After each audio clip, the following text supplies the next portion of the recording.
పెద్దపల్లి మండలం పెద్దకాల్వల గ్రామంలోని భోజన్న చెరువు గండి కొట్టిన గుర్తు తెలియని వ్యక్తులు వారిపై చర్యలు తీసుకోవాలని రైతులతో కలిసి కలెక్టర్కి ఫిర్యాదు చేసిన టీఆర్పీ పార్టీ నాయకులు గుండవేన స్వామి. ఈ సందర్భంగా స్వామి మాట్లాడుతూ పెద్దకాల్వల గ్రామంలో భోజన్న చెరువు కట్టకు ఉద్దేశపూర్వకంగా గండి పెట్టడం జరిగిందని, దానివలన చెరువు నీరు వృధాగా పోయే ప్రమాదం ఏర్పడి గ్రామ రైతులకు తీవ్ర నష్టం కలిగే పరిస్థితి నెలకొందని, చెరువు కింద ఉన్న వరి పంటకు నష్టం కలుగుతుందని, పశువులకు చేపలకు నష్టం కలిగే పరిస్థితి ఏర్పడిందని, చెరువు కట్టకు గండి పెట్టిన వారిపై చర్యలు తీసుకోవాలని సంబంధిత అధికారులు కోరారు. ఈ కార్యక్రమంలో బత్తుల అనిల్, బత్తుల కొమురయ్య, నామసాని ఐలయ్య, బత్తుల రవి, గాండ్ల అంజయ్య, జంగిటి కొమురయ్య రైతులు తదితరులు పాల్గొన్నారు. అందరికీ నమస్కారం అండి. మాది పెద్దకాల్వల గ్రామం. నా పేరు గుండవేన స్వామి. ఈ నెల 6 తారీఖు రోజు కొందరు గుర్తు తెలియని వ్యక్తులు భోజన చెరువు కాడికి వచ్చి ఇక్కడ పెద్ద గండి పెట్టడం జరిగింది. ఒక 2-3 గంటలు నీళ్ళు వెళ్ళిపోయినాయి అప్పటికే. అయితే దీని మీద కొందరు ఈ పక్కపొంటి రైతులు మాకు ఇన్ఫర్మేషన్ ఇవ్వగానే ఇక్కడికి రావడం జరిగింది. వచ్చినాం ఆ రోజు మీడియాకు కానీ చాలామంది రైతులు పనిని అడ్డుకొని పోయే నీళ్లకు మట్టి కూడా వేసినాం, అడ్డం వేసి ఆ రోజు రాత్రి అంతా మా రైతులు జేసీబీని ఆపి తెల్లారే ముందట పోలీసు వాళ్ళు వచ్చి వాళ్ళు మాకు ఇరిగేషన్ వాళ్ళు ఇన్ఫర్మేషన్ ఇచ్చారు, బండిని తీసుకొని పోతామని చెప్పారు. తీసుకుపోయి పోలీస్ స్టేషన్ కాడ పెట్టిరు.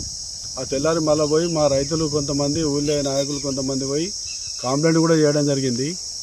దానిపైన ఇప్పటి వరకు ఎలాంటి ఎఫ్ఐఆర్ కాలేదు.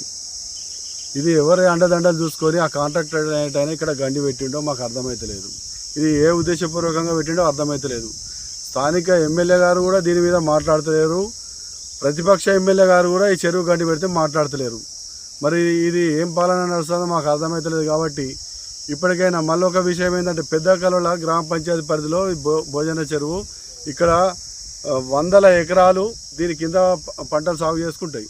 ఇంకొక 15 రోజులు అయితే ఇక్కడ మళ్ళీ నార్లు పోసుకునే కార్యక్రమం ఉంటుంది.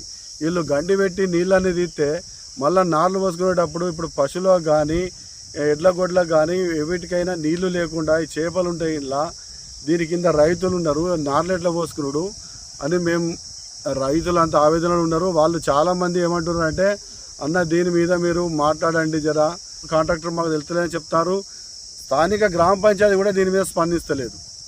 స్థానిక గ్రామ పంచాయతీ అత్యవసరంగా వాళ్ళ సమావేశం ఏర్పాటు చేసుకొని, బాడీ మీటింగ్ ఏర్పాటు చేసుకొని, మరి చెరువు మీద ఏ నిర్ణయం తీసుకుందాం, మన ఊళ్ళో ప్రజలను పిలుచుకొని మాట్లాడుకొని మరి మట్టి తీస్తారు కదా, దీనిపైన మనం పర్మిషన్ ఇవ్వకుండా ఎట్లా తీస్తారని చెప్పి గ్రామ పంచాయతీ ఇప్పటి వరకు కూడా స్పందిస్తలేదు. దీని వెనుక ఉన్న మతలకు కూడా ప్రజలకు తెలవాలి. కాబట్టి ఈ 6 రోజుల సమయం ఇచ్చినాం, ఇంకా కూడా చూస్తామని అంటే మాకు ఓపిక లేదు. ఈరోజు సోమవారం మేము కలెక్టరేట్లో దీనిపైన ఫిర్యాదు చేస్తున్నాం.